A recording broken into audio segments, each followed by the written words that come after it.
أعوذ بالله من الشيطان الرجيم.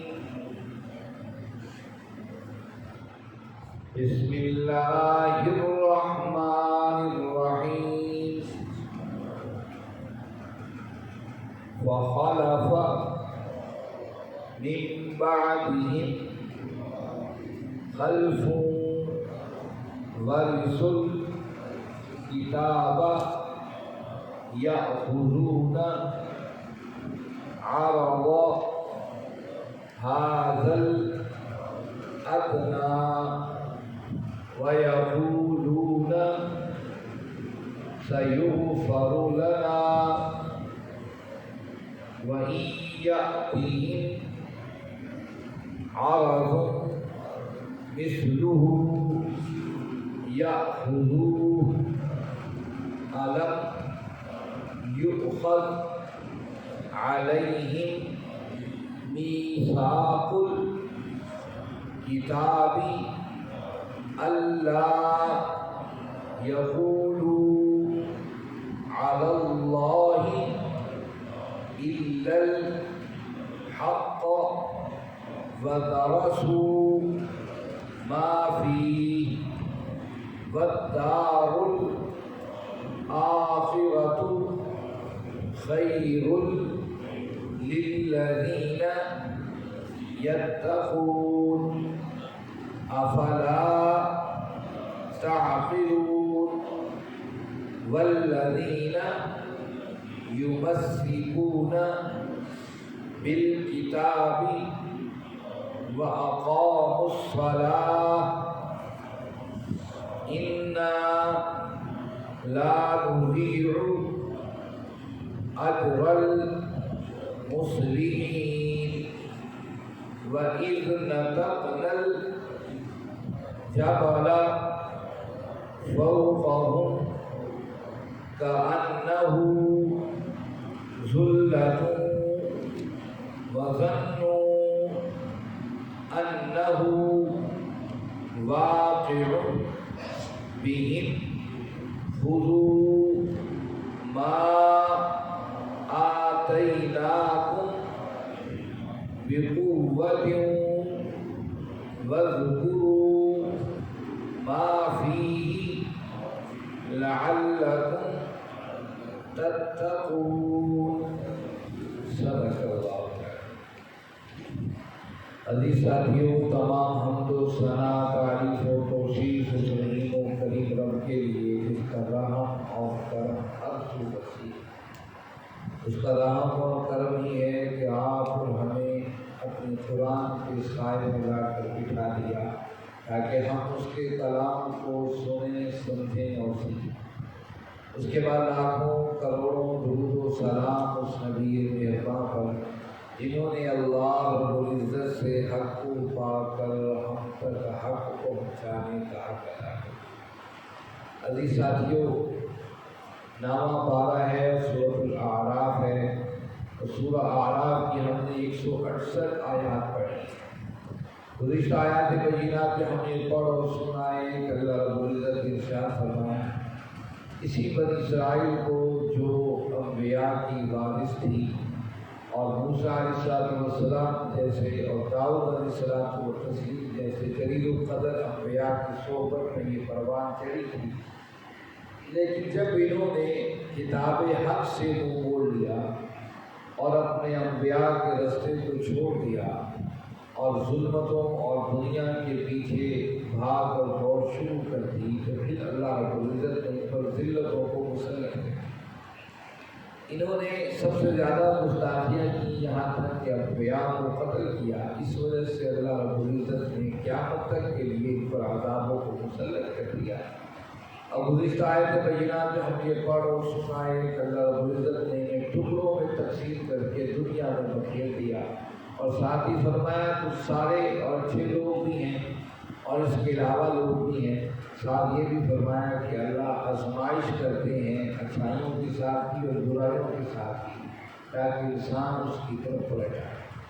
یہ اصول صرف بنی اسرائیل کے لیے نہیں، قیامت تک اس امت مسلمہ کے لیے ہے جو اللہ اور اس کے رسول صلی اللہ علیہ وسلم سے محبت کا درد رکھتی ہے. کہ دیکھیے آزمائشیں نیکی کی شکل میں بھی ہوتی ہیں، برائی کی شکل میں بھی۔ نیکی کی شکل کس طرح ہوتی ہے کہ دل مان رہا ہوتا ہے یہ حق ہے، یہ سچ ہے، لیکن انسان اس کے سامنے دنیاوی معاملات کو اور دنیاوی فائدوں کو قبول کر لیتا ہے، یہ آزمائش ہوتی ہے۔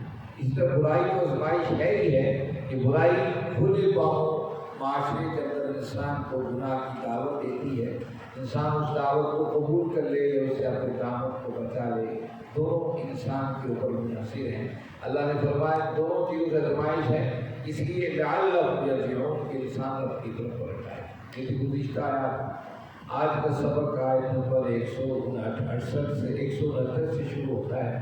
دیکھیے اس میں کیا فرمایا اللہ رب العزت، اعوذ باللہ من الشیطان الرجیم وخلف، بس پیچھے من بعدہم ان کے بعد، خلف وارثوا الکتاب، نہ خلف لوگ کتاب کے وارث بنے، یأخذون لیتے تھے عرض دولت یا متاع حاصل الادنیٰ دنیاوی زندگی کے لیے، ویقولون اور کہتے تھے سیغفر لنا کہ اللہ نے ہمیں بخش دیا ہے، وَإِيَأْتِيَهُمْ عَرْضٌ مِثْلُهُ يَأْخُذُوهُ، وَإِيَأْتِيَهُمْ اگر انہیں دیا جائے عرض مال و متاع مثلہ اسی کی طرح یا اس سے زیادہ، یأخذوه یہ ان سے لے لیں گے۔ الم یؤخذ علیہم میثاق الکتاب، الم یاخذ کیا نہیں لیا گیا تھا علیہم ان سے میثاق الکتاب کتاب کے اوپر معاہدہ وعدہ، اللہ یقولوا علی اللہ کہ وہ اللہ پر جو بات کہیں گے الحق سچ ہی کہیں گے، وَدَرَسُوا مَا فِيهِ اور وہ سب پڑھتے تھے جو اس کتاب میں لکھا ہے، وَالدَّارُ الْآخِرَةُ اور آخرت کی زندگی خیر بہترین ہے، للذین یتقون ان لوگوں کے لیے جو تقوی اختیار کریں، افلا تعقلون کیا تم عقل نہیں رکھتے؟ اس آیت میں اللہ رب العزت نے بتایا کہ ہمیشہ ہر شخص کے بعد ان کے اگلی نسل ان کی جانشین بنتی ہے، اور معاشروں کے اندر بگاڑ بھی ایک دم نہیں آتا، ہر جانشین کے بعد اگلا جانشین جب تھوڑا تھوڑا اپنے مقصد سے ہٹتا ہے پھر معاشروں کے اندر بدلاؤ اور تباہی کا سبب ہے۔ ہم جس ملک میں آپ ہم رہتے ہیں اس ملک کو دیکھیے، آہستہ آہستہ ہم اس مقام پر آ گرے ہیں جو آج جس پر ہم کھڑے ہیں۔ پاکستان بننے کے بعد تو سارے اچھے لوگوں کی قیادتیں میسر تھیں، ایک چھپر کے نیچے لوگ بیٹھ کر اپنے نفاذت کو چلا رہے تھے اور چھپر کے اندر بیٹھنے کے باوجود دنیا کو قرضے فراہم کر رہے تھے، لیکن آہستہ آہستہ جب حکمرانوں کے اندر اپنے ماضی کو بھول جانے کا ایک ایسا طریقہ آ گیا تو عوام بھی آہستہ آہستہ اس ماضی کو بھول گئی جو ہزاروں لاکھوں قربانیوں کے بعد اس ملک کو اس بنیاد پر حاصل کیا گیا تھا کہ یہاں پر لا الہ الا اللہ کا نظام ہوگا۔ اسی طریقے سے یہ حالات ہمارے سامنے ہیں۔ اسی طریقے سے اللہ رب العزت نے بتایا کہ ماضی کے اندر بھی جب قوموں کے اندر بگاڑ ہوتا تھا آہستہ آہستہ بدلاؤ ہوتا تھا۔ بنی اسرائیل یہ وہ قوم تھی جسے اللہ اور اس کے نبی کے سائے کے اندر موقع ملا اور مکمل طور پر دین کو سیکھنے اور سمجھنے کا، یہ بار بار سمجھتی بھی تھی اور خیر کے راہ پر چلتی بھی تھی، اس میں سارے لوگ بھی تھے۔ داؤد علیہ السلام و تصدیق جیسے سپہ سالار بھی اس قوم کے اندر موجود تھے اور سامری جیسے جادوگر بھی موجود تھے، ان کی حالات آپ کے سامنے قرآن نے بتائے۔ دونوں قسم کے لوگ ان معاشروں میں پائے جاتے تھے، تقویٰ کی انتہا پر موجود تھے اور جو اللہ اور اس کے رسول کی نافرمانیوں کی انتہا پر موجود تھے۔ آخر پھر آہستہ آہستہ انبیاء کے بعد پھر اگلی نسل آتی چلی گئی۔ اللہ رب العزت پھر ایک نسل کے بارے میں فرماتے ہیں فخلف من بعدہم، ایک وقت کے بعد جو ان کے بعد خلیفہ بنے۔ خلف سے مراد خلیفہ بھی ہے یعنی کہ حکمران، اور خلف سے مراد ان کے بعد جو آنے والے ہیں ان کا تذکرہ بھی ہے۔ فخلف من بعدہم، ان کے بعد وہ جانشین بنے، خلف ورث الکتاب، اور وہ ناخلف تھے ورث کتاب کے وارث۔ تو ایسے ناخلف لوگ تھے جنہیں کتاب کا وارث بننا نہیں چاہیے تھا لیکن وہ کتاب کے وارث بن گئے۔ اب یہ تھا کہ مذہبی طور پر ہمیشہ سے گرفت معاشروں میں برقرار رہی ہے، اسی لیے جن لوگوں نے مذہب کا انکار کیا ہے وہ مذہب کو افیون کا نام دیتے ہیں، کہتے ہیں مذہب ایک نشہ ہے، اس نشے سے انسان باہر نکلے گا تو حالات جو ہیں انسان صحیح طور پہ آئے گا. اسے سیکولر اور اللہ کا انکار کے فتنے معاشروں میں برپا ہوتے رہے. ایک اس کے مقابلے میں دیکھیے کہ معاشروں کے اندر مذہب جہاں پر بھی موجود ہے، آج بھی ہندو مت، بدھ مت، کرسچینٹی، یہودیت، جہاں دیکھیے مذہب ہر جگہ حاوی ہے. مذہب میں لوگوں کو قابو کر رکھا ہوتا ہے. مذہبی علماء جو وہ ہوتے ہیں وہ لوگوں کو اپنے ہاتھوں میں رکھتے ہیں. اسی طرح حضرت فرمایا کہ جس وقت ان کے اندر کتاب کے جو عالم دین تھے ان لوگوں نے معاشرے میں ایسی گرفت قائم کر دی یا خطون عرض حاضر ادنا کہ وہ ادنا کہتے ہیں دنیا سے نکلا ہے. ادنا سے مراد قریب ہے اور قریب چیز ہے آخرت کے مقابلے میں دنیا. آخرت کا معنی دور اور ادنا قریب دنیا. دنیا قریب ہے. انسان کہتے ہیں جہاں میٹھا ادنا کیا میٹھا کہ یہ دنیا کے اندر جو میٹھا ہے یہ ہماری قریب کی چیز ہے. آخرت تو جو ہوگی بعد میں دیکھی جائے گی. یہاں پر حاصل ادنا کہہ کر دنیا کے مال و دولت کی طرف بتایا. جو وارث ٹھہرے تھے علماء انہوں دنیاوی مصلحتوں کو اپنے اوپر غالب کر دیا. وَيَقُولُونَ سَيُغْفَرُ لَنَا اور وہ کہتے تھے ہم تو بخشے بخشائے ہیں، ہم نبیوں کے وارث ہیں، تم تو نبیوں کے باتوں کو مانتے نہیں ہو، ہم تورات کے عالم اور فاضل ہیں، ہم تو صحیح راستے پر چل رہے ہیں، ہم ہی بخشے بخشائے ہیں. اس بنیاد پر وہ جو جس طریقے سے مسئلے بتاتے تو اسی طریقے سے اپنے مسئلوں پر عمل کیا کرتے تھے. آج بھی ہمارے یہاں یہ چیزیں موجود ہیں، یہ بیماریاں موجود ہیں. وہ لوگ اس لیے کہتے تھے ہم بخشے بخشائے ہیں، وہ کہتے تھے اپنا اللہ، ہم اللہ کے چہیتے ہیں، اللہ کے خاص ہیں، اس لیے بخشے بخشائے ہیں. اور ہمارے ہاں بھی ایک بہت بڑا جملہ بولا جاتا ہے ہم تو حضور صلی اللہ علیہ وسلم کی امتی ہیں، ہم تو بخشے ہی جائیں. اس بنیاد کے اوپر پھر وہ غلط اور جیسا چاہے مرضی کرتا رہے اس دعوے میں رہتا ہے کہ میں تو حضور صلی اللہ علیہ وسلم کی امتی ہوں اور میں بخشا جاؤں گا. اللہ کے نبی صلی اللہ علیہ وسلم نے ارشاد فرمایا تھا جس کا قوم میں جوتیاں یکساں ہو جاتی ہیں اسی طریقے سے قوم یہود اور میری امت بھی یکساں ہو جائے گی. وَيَقُولُونَ سَيُغْفَرُ لَنَا یہ آیت بتاتی ہے. وہ ان کا دعویٰ بھی تھا بخشے بخشائے ہیں اور آج ہمارا دعویٰ بھی یہ ہے ہمارے معاشرے کے اکثر لوگوں کا ہم چونکہ اللہ کے نبی صلی اللہ علیہ وسلم کی امتی حضور نے ہمیں بخشوا لینا ہے، ہم تو بخشے بخشائے ہیں، اس لیے ہمیں کوئی کام کرنے کی خیر کا ضرورت نہیں ہے. تو ہلکا پھلکا کر لو تو ٹھیک، نہیں تو دنیا کے اندر غلط رہو. قرآن نے کہا وَإِن يَأْتِهِمْ عَرْضٌ مِثْلُهُ يَأْخُذُوهُ اگر انہیں اور دولت دے دی جائے وہ بھی یہ لے لیں گے. یہ بھی کہیں گے نہیں یارو کہ ہم نے دین کے مسئلے کو واضح بتانا ہے چاہے پیسہ کتنا بھی ہمارے سامنے رکھ دیا جائے. یہی وجہ تھی اللہ کے نبی صلی اللہ علیہ وسلم کے زمانے کے اندر جب آپ نے یہودیوں سے معاہدہ کیا تھا جسے میثاق مدینہ کہا جاتا ہے اور دنیا کا پہلا تحریری معاہدہ ہے میثاق مدینہ جو اللہ کے نبی صلی اللہ علیہ وسلم اور یہودیوں کے درمیان طے ہوا تھا. اس میں یہ بات بھی طے کی گئی تھی تم اپنے مذہبی معاملات بھی نبی کریم صلی اللہ علیہ وسلم کے پاس لے کر آؤ اور وہ اس کا حل کرے. وہ ایسا ہی ہوا ایک یہودی عورت نے زنا کر لیا، شادی شدہ وہ عورت تھی، زنا کر لیا. اب اس کا مسئلہ بڑا بعض لوگوں نے جو علماء تھے یہودی تورات سے کہا نہیں اس کو تو بس منہ کالا کر کے اس کو گدھے پر بٹھا دیا جائے، اس کو معاشروں میں بستیوں میں گھما دیا جائے، یہی سزا ہے. آخر اختلاف بڑھتا بڑھتا یہ طے ہوا کہ اللہ کے نبی صلی اللہ علیہ وسلم کے پاس آیا جائے اور آپ سے اس کی وضاحت کی جائے. اب وہ سمجھتے جو تورات کا اصل حکم تھا وہ جانتے تھے، وہ جانتے کہ اللہ کے نبی صلی اللہ علیہ وسلم ہمیں کہہ دیں گے تم اپنے تورات کے مطابق مسئلہ حل کرو کیونکہ قرآن کے مطابق ہم قرآن کو مانتے نہیں، ہمیں اس کے مطابق مسئلے کو حل کرنے کی ضرورت ہی نہیں. وہ کہیں گے تورات ہم تورات سے اپنا مسئلہ نکال کے دکھا دیں گے، وہ چپ کر رہے ہیں. وہ آپ کے پاس آئیں گے یا رسول اللہ اے محمد صلی اللہ علیہ وسلم یہ مسئلہ ہے اس کی وضاحت کی جائے. تورات لے آؤ، تورات لے آئے اور جو صاحب عالم دین تھے وہ پڑھنے شروع ہوئے اور اس نے وہ پڑھا کہ جو عورت بنی اسرائیل کی اگر منہ کالا کرتی ہے تو اس کی سزا یہ ہے اسے گدھے پر بٹھا دیا جائے، منہ کالا کر کے شہر میں آئے. اللہ کے نبی صلی اللہ علیہ وسلم جہاں پر تم نے ہاتھ رکھا اس کی تحریر پڑھو، وہ پھر وہی تحریر پڑھا ہوا جہاں ہاتھ رکھا اس کی تحریر پڑھو، وہ پھر پیچھے سے تحریر پڑھا فرمایا جہاں ہاتھ رکھا ہے یہاں پڑھ کے سناؤ.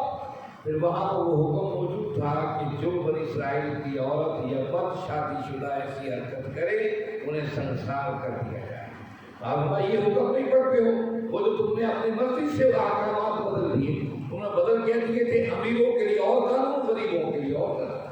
ہمارے ہاں بھی یہیں سے مسئلے شروع ہوتے ہیں، امیروں کے لیے تعلیم کا نظام اور غریب کے لیے تعلیم کا نظام اور۔ جب تعلیموں کے اندر سے آغاز ہم لوگ کریں گے یہ پھر آگے چل کر فساد کا آگے مسئلہ بنے گا اور بڑھتا چلا جائے گا۔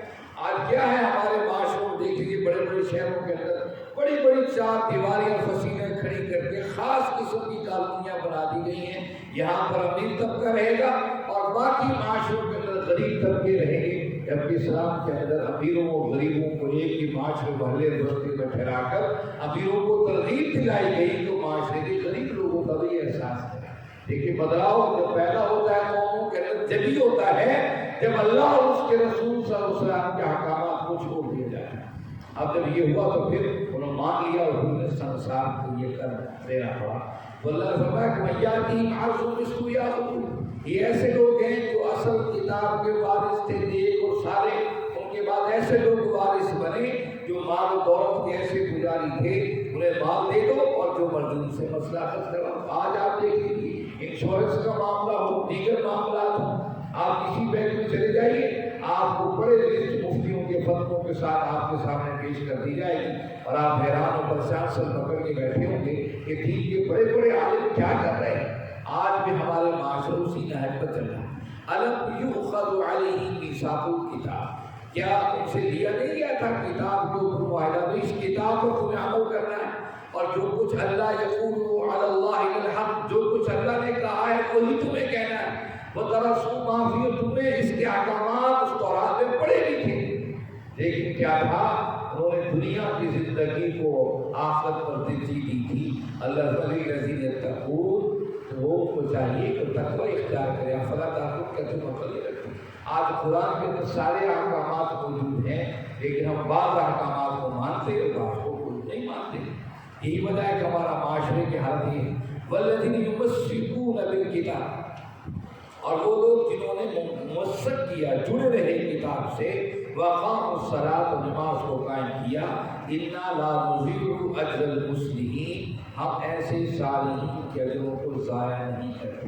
یہاں دو باتیں بتائی گئی تھی ماضی میں، تورات سے تمسک کہ کتاب سے جڑے رہو اور نماز کو قائم۔ گویا کہ نماز عملی شکل تھی، کتاب کے ساتھ تعلق تھی۔ اور ہمارے بارے میں کیا ہوگا؟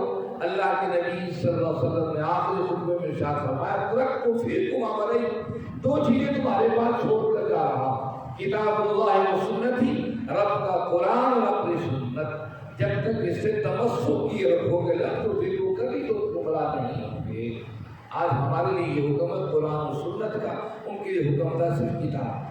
تو نماز عملی شکل ہے کہ آپ نے عمل کر لیا کتاب پر، پھر نماز پڑھی، نماز کے بعد آپ رب سے کچھ وعدے کچھ اقرار کیے اور پھر مسجد سے باہر نکل کر اس پر اپنی زندگی کی بنیادوں کو کھڑا کیا۔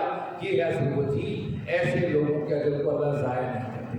وَإِذْ نَتَقْنَا الْجَبَلَ، اور ہم نے اٹھایا اوپر پہاڑ کو، فوق ان کے اوپر، كَأَنَّهُ ظُلَّةٌ، گویا کہ وہ سایہ کیے ہوئے تھا، وَظَنُّوا، وہ گمان کر رہے تھے، أَنَّهُ وَاقِعٌ بِهِمْ، کہ اب گرا ان کے اوپر۔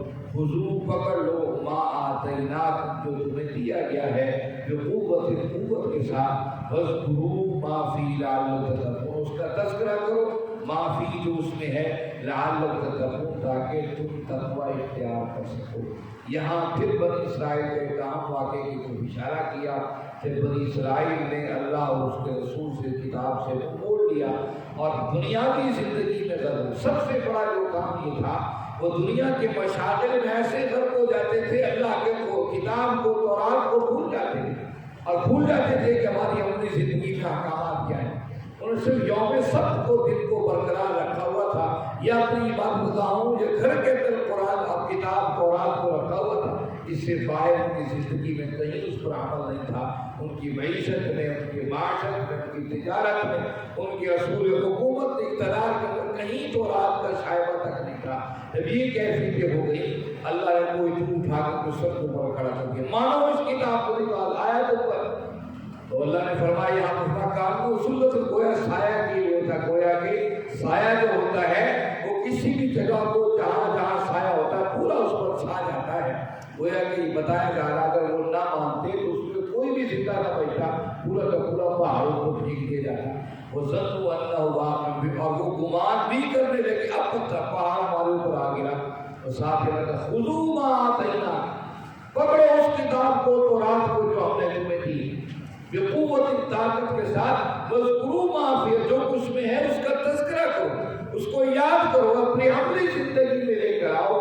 یہ تھی وہ اصل بات۔ وہ تورات کے حامل بھی تھے، نبی کے ماننے والے بھی تھے، لیکن دور کا پہاڑ اوپر اس لیے آ کر کھڑا کر دیا گیا کہ اب تمہیں اس کے نیچے پیس ڈالا جائے گا کہ تم نے تورات کو صرف اپنی عبادت گاہوں، اپنے گھروں کے اندر رکھ دیا اور اپنی زندگی سے نکال دیا۔ اسی طرح خُذُوا مَا آتَيْنَاكُمْ، پکڑو اس کو جو تمہیں دیا گیا ہے، بقوت، طاقت اور قوت کے ساتھ، وَاذْكُرُوا مَا فِيهِ، اس میں جو نصیحتیں ہیں اس نصیحت اور تذکرے کو اپنی زندگی میں لے کر آؤ۔ آج کیا ہماری حالتیں ایسی نہیں؟ قرآن موجود ہے مساجد کے اندر، اور ہر سال لوگ زکوٰۃ اور صدقات اور خیرات میں نئے قرآن لا کر مساجد میں رکھے جا رہے ہیں۔ قرآن چاہے مسجد میں اتنی نماز ہی نہ ہو، اتنے قرآن ہے، اتنے پڑھنے والے نہ ہو، لیکن قرآن سے مساجد کو سجایا جا رہا ہے۔ لوگ سمجھتے بہت بڑا ہم کام صدقہ و خیرات کر رہے ہیں، لیکن میرے بھائی اس قرآن کو جس کو خرید کر ہم اپنے مساجد کے حوالے کر رہے ہیں، کاش اس کتاب کو ہم نے گھروں میں، بازاروں میں کھول کے پڑھا ہوتا۔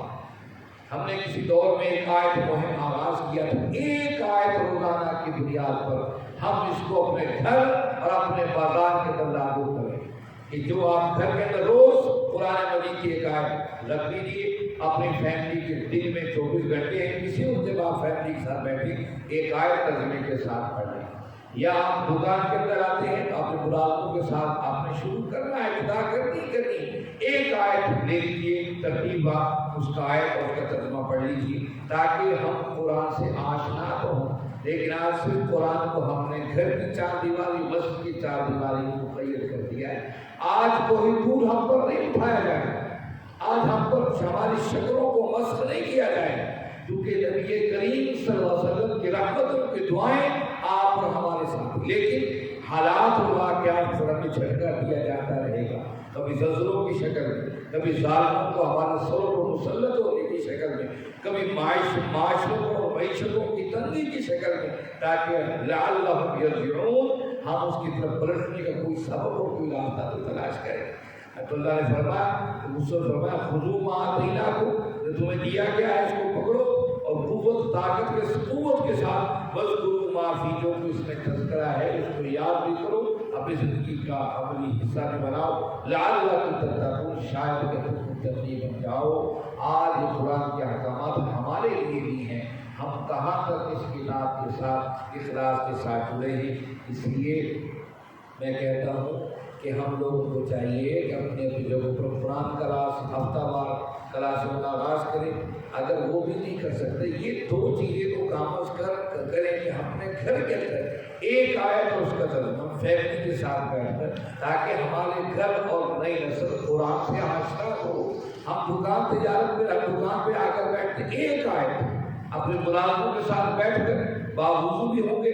حدیث میں آتا ہے آقا کریم صلی اللہ علیہ وسلم حالوں میں تو ہم لوگ باوضو رہنا چاہیے، اور باوضو رہنے کی بہت سی برکات ہیں، یہاں تک کہ جن کے روزگار کے مسئلے خراب ہیں وہ یاد رکھیے باوضو رہنے سے اللہ ان کے رزق میں برکتیں دیتا ہے۔ ذرا باوضو رہ کر اپنی زندگی دیکھیے، جو اپنے رزق کے حالات تنگ ہیں وہ باوضو رہنا شروع کر کے دیکھیے اللہ کی کیسی برکتیں اور کیسی رحمتیں ان کے لیے آتی ہیں۔ ایک آپ کے ملازم باوضو ہو جائیں گے، اور ایک آیت قرآن مجید سے کھول کر آپ روز کے پڑھیں، ہم قرآن سے آشنا ہوتے چلے جائیں گے۔ آج قرآن سے، اللہ کی کتاب سے اور نبی کریم صلی اللہ علیہ وسلم کی سنت سے ناآشنائی ہمیں اس نہج پر لے آئی ہے۔ ہم قرآن کو صرف مسجد کے اندر یا گھر کے اندر پڑھتے ہیں، باہر ہماری اپنی زندگی میں، نہ ہماری معیشتوں میں، نہ معاشرتوں میں، نہ سیاستوں میں، نہ حکومت اقتدار میں، نہ عدالتوں میں، کسی جگہ وہ قرآن اور اس کے صاحبہ تک ہمارے معاشروں میں نظر نہیں آتا ہے۔ یہ قرآن کے احکامات ہمارے لیے ہیں۔ اللہ رب العزت سے دعا ہے اللہ رب العزت آپ اور ہم سب کو سمجھنے، اس پر عمل کرنے کی توفیق عطا فرمائیں۔ وآخر دعوانا الحمد للہ رب العالمین، والصلاۃ والسلام علی سیدنا